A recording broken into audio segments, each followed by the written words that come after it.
Hey everybody, this is Tracy here with another edition of A View from Tracy's Point. And yesterday I brought you guys a story about a 2-year-old in the city where I live who was missing after his mother was murdered. And so there was an intense search for this little one. And unfortunately, it ended in tragedy yesterday when his body was found in a local lake.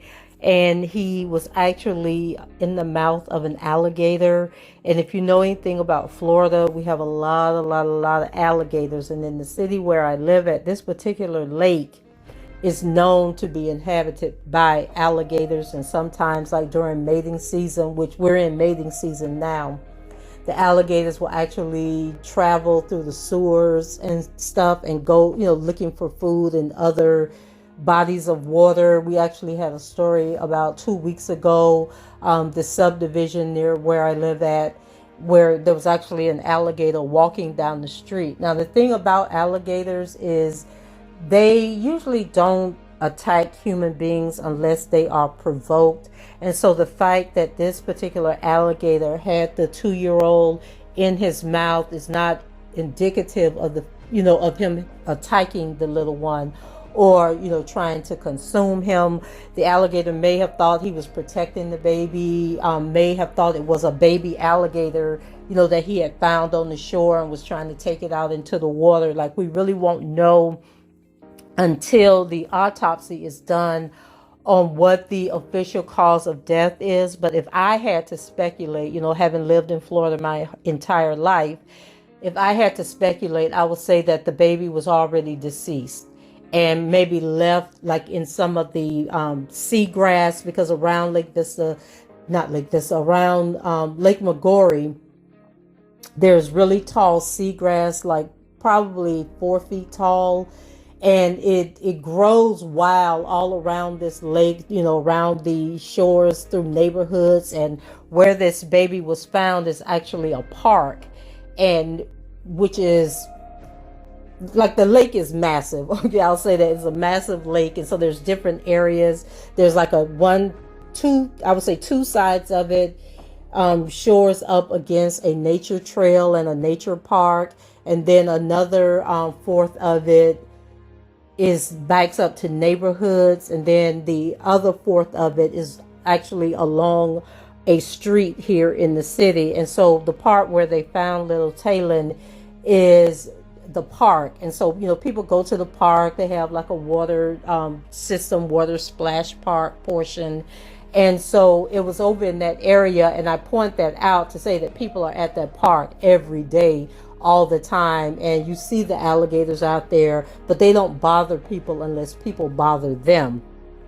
And so I believe that Talon was dumped at the park or somewhere, may have been in this tall seagrass that's out there that surrounds the park, and the alligator just came upon him. And the reason I say that is because if we follow the timeline that I gave you guys, Talon and his mom, I guess they were in her apartment when Talon's dad came to the apartment. There was a fight, and we now know that he stabbed the mother to death. Like, they kept saying it was a very violent crime scene, and so now they revealed that she was stabbed to death. And so that happened on Wednesday. A neighbor who they spoke to during the investigation indicated that she heard a commotion, but it wasn't something that made her, that compelled her to call the police and say, hey, something's going on. But she did hear a commotion. So they are stating that they're putting the time that the father was there attacking Talon's mom, whose name is Passion Jeffrey. I think in my other video, I said it was Passion, but the way her mother pronounced the name in the news conference was Passion. And so we don't know if she died at that moment or if that's just, when the conflict started. She could have suffered through the night. We will probably get those details later as, the police do these autopsies and come back with an official time of death.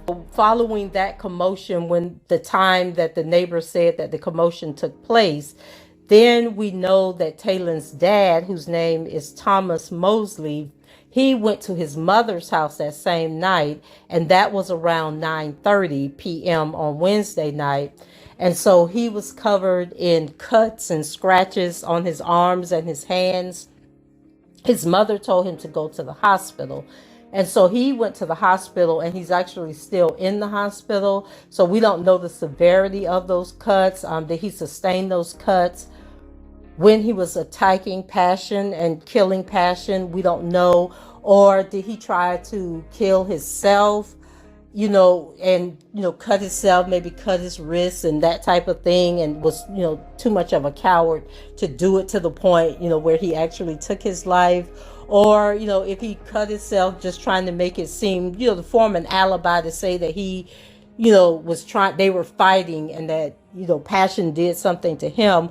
But the police have been very clear from the beginning, stating that he is not a victim, that he is a person of interest. And they kept saying that Taylor was not with the dad. They kept putting emphasis on that, which led me to think, okay, well, if he's not with the dad, do you think he's discarded the body?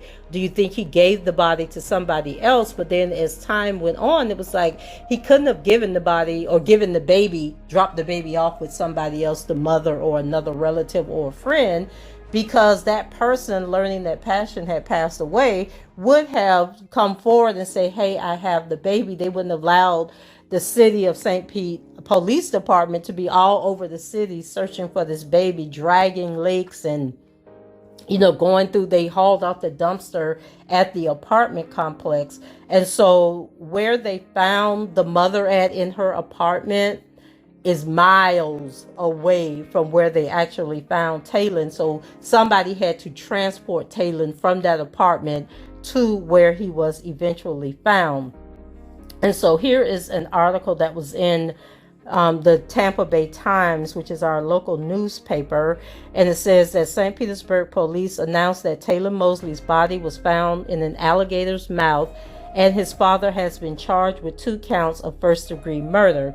And so they keep, saying, well, he was found in the alligator's mouth, but it's important to point out he was not bitten by the alligator. The alligator was just carrying him around. And if you've ever seen pictures or video of alligators with their babies, they often have, they carry the babies around in their mouth. And that's why I said that the alligator very well could have been trying to protect Taylor, or, had gotten him out of this marsh area or something like that. So it goes on with the police chief giving his condolences to the family and loved ones. And then during the news conference, Police Chief Holloway said officers were investigating the area of Dale Holmes Park when they spotted an alligator with something in its mouth in Lake Maggiore. And I'm thinking either Thomas Mosley lives near Lake Maggiore, or they received a tip. Like maybe they told people, check your ring cameras, like houses in that area, check your ring cameras and see if you see this type of vehicle passing by on 26. You access Dale Holmes off of 26th Avenue. And so maybe they told people to check their security cameras to see if they saw a particular vehicle headed that way. And then that led them, because they knew where to go, because I told you Lake Maggiore is a massive lake in the middle of our city. So they knew the exact spot to go to. So I'm thinking that they used some type of video technology to track him down. And so it says the chief said officers fired 1 round at the alligator, and the alligator dropped the body. And so they did kill the alligator in order to get Taylor's body. And so Holloway said officers were then able to retrieve Taylor's body, which was still intact. And he put a lot of emphasis in his press conference on the fact that Taylor's body was intact, that it was not the alligator that killed him. And so he says that we're sorry that it had to end this way. Holloway said that Taylor's mother, Passion Jeffrey, was killed at Lincoln Shores Apartments located, and then they give the address, and that she had been stabbed multiple times. We didn't want to find him this way, Holloway said, but at least we can bring closure to the family now. So Taylor's father, Thomas Mosley, was previously deemed a person of interest in the case. On Friday evening, the chief said that Taylor's father is now facing 2 charges of first-degree murder. And here in Florida, first-degree murder definitely comes with the death penalty. And so I'm sure that will, if he doesn't come forth with the information and tell them what happened and admit to this crime, they will most definitely 100% seek the death penalty for him if he continues to keep up this act like he doesn't know what's going on. So on Friday afternoon, Holloway told reporters that a blood trail was seen near Jeffrey's vehicle. Holloway said that Thomas Mosley showed up at his mother's home with cuts on his arm at 9 p.m. Wednesday, and that he admitted himself to a hospital afterward. Nothing in our investigation leads us to believe that he is a victim. Holloway said investigators are trying to figure out if Taylor died before he went into the lake or after. And then early Friday, family of both victims spoke out about the mother and son. And her mother's name is Passion's mother's name is Lakita Denson, and she says that he's always calling his mom on his cell phone. He misses mom. They're calling each other all the time. She really loved Taylor. And I was just like, a 2-year-old has a cell phone, but then people do different things. And I guess that's a new thing now, like when the baby is at a babysitter. I don't think you can do it at a daycare center, but maybe they check in throughout the day. I know my daughter, when she was in California, the daycare had like a little website that parents could access that had like webcam video, and then they would send pictures to the parents throughout the day and video throughout the day, letting them know what the little ones were doing. And so the mother also spoke to the fact that Passion had only been in this apartment for like a month, and she said that they FaceTime each other every single day at the same time. And when she was talking about that, it made me feel or believe that maybe this was an ongoing domestic violence situation, and maybe Passion had just left the guy and moved into her own space and was trying to get on with her life because he obviously was crazy. And so they had this system in place to check in with each other every day, and then if they couldn't reach Passion, then they knew that something was up. And so when she couldn't reach her, she eventually had a family member go to the apartment to check on her, and she didn't come to the door. And so they went and found somebody in the office of the apartment complex to open the door for them, and that's when they discovered Passion's body. And so then they give a brief timeline that says Wednesday, March 29th at 5:30 p.m., Passion Jeffrey and Taylor Mosley were last seen alive by a family member. On Wednesday, March 29th at 8:30 p.m., a neighbor told police they heard a commotion coming from the apartment at around this time. And then on Wednesday, March 29th at 9 p.m., Taylor's father shows up at his mother's house with cuts on his hands and arms, and he went to the hospital. And then Thursday, March 30th, okay, so it was the following day when the family member went back to the apartment to check on her. So, and that was at 2:30 p.m. the following day. Family members asked apartment staff for a welfare check on Passion. After they failed to get in touch with her, Passion's body was discovered alongside a very violent homicide scene in the apartment, according to St. Petersburg Police Chief Anthony Holloway. So officers find Taylor's body in the mouth of an alligator and charge Taylor's father with the murder. Now, It seems very obvious and very clear to everybody this was a domestic violence situation. The father lost it for whatever reason and thought that this was the answer. So in comes the family of the father. And one of his cousins, a friend of mine named Rena, sent me this. And I was just like, is this girl for real? So one of his cousins felt the need to make a post. And I'm going to read this ignorant post to you guys. And the people in the comments on her page ate her up as they should. And so the cousin's thing is Cassie. And she wrote, my cousin is innocent until proven guilty. And she put it in all caps, saying it with her chest with 2 red exclamation points. Y'all can't believe everything you hear. Now, I'm not saying nothing didn't go down between him and Passion because I wasn't there. But I will say somebody else is involved. And far as Talon, he did not do it. So she's saying that he did not kill. He may have killed Passion, but he didn't kill Talon. So she goes on and says, Thomas has been and is still in the hospital since Thursday morning. But we already know that he was admitted to the hospital on Wednesday night at 9 o'clock, girl. So since y'all know everything, y'all answered this. If Talon been missing since Wednesday and today is Friday, don't you think alligators would been ate him? And so that's why I point out to you guys that alligators only attack humans when they feel threatened. So the fact that he had Talon on Friday night and Talon's been missing since Wednesday night doesn't mean that the alligator, that the body wasn't there already. And I already explained that in the beginning of the video, how this could have gone down. And so she says Thomas couldn't, and then also if the body was in the lake, that would have preserved the tissue longer than if he was left on the shoreline. He would have, decomposition probably would have set in if he was out in the open faster than if he was in the water. And so that's why the body, was intact, because he probably had been in the water all that time. And so she says that Thomas couldn't have put him in that lake due to still being in the hospital. Somebody else put Talon in that lake for that money.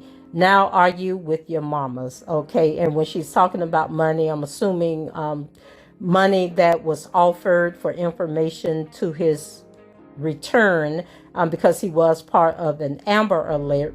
And so people in the comments, like I said, they went in on her. Someone named Vanessa Swayzer Williams wrote, if you said what you said, why you delete the post? That's the problem with black families. Y'all quick to protect pedos and murderers. He did that to that child. And so the post that I just read to you, she had actually deleted it.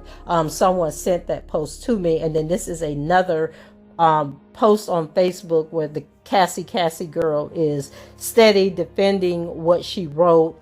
And people were asking her, well, if you stand on it, then why did you delete the original post? And then someone named Alina McCullough said, you're disgusting. And I agree. Nash Nisi says, you dumb as fuck.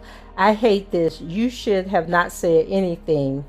And then Elena McCullough posted again or commented again and said, obviously he was put in the lake and then your cousin went to the hospital.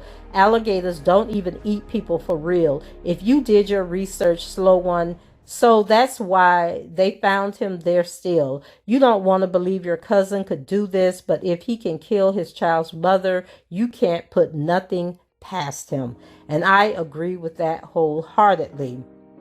And so, guys, I wanted to bring you this update. It will be interesting to see if Mr. Thomas, when he gets out of the hospital, they're not saying what hospital he's in. If he went to, a regular medical hospital, we have several in the city. If he went to the psychiatric hospital, trying to feign that he'd lost his doggone mind, But they're not releasing that information. We can't even get a picture of the brother. Okay, and I'm assuming he's a brother. Normally they'd have his picture all over social media, but I only came across one picture, but it didn't like say for sure that that was him. Somebody else was posting about this story on social media, and they included a picture of a young man, but they didn't say, oh, this is him. It was just insinuating that it was him. So, like I said, just wanted to bring this update, let you know that they did find Talon. Unfortunately, he is deceased.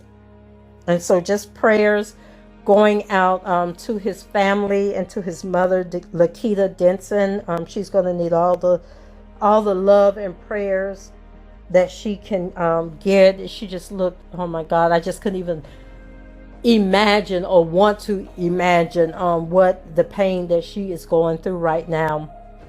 And so even when your child is in a bad situation and you try to put things in place, to help them and support them, and it still isn't enough, because when people, just lose their mind and snap and do whatever they're going to do, all the precaution in the world sometimes goes by the wayside. So that's it for me. Go ahead, leave your comments below, rate the video, and subscribe to the channel if you haven't done so already. And until the next time, I shall talk to you guys later. Bye-bye.